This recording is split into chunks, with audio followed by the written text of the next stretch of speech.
পরিবর্তন যদি চাই, আগে নিজেকে পরিবর্তন করতে হবে।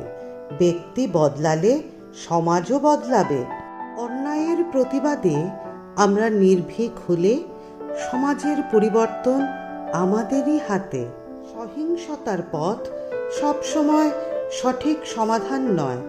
শান্তি ও সংযমই সব সমস্যার মূল চাবিকাঠি। হাল ছেড়ে দিও না। মনে রেখো, কাজটা যদি সোজা হতো তাহলে সবাই তা করত। ব্যর্থতাকে মেনে নিও, চেষ্টা না করাকে মেনে নিও না। বর্তমানটা ভীষণ জটিল।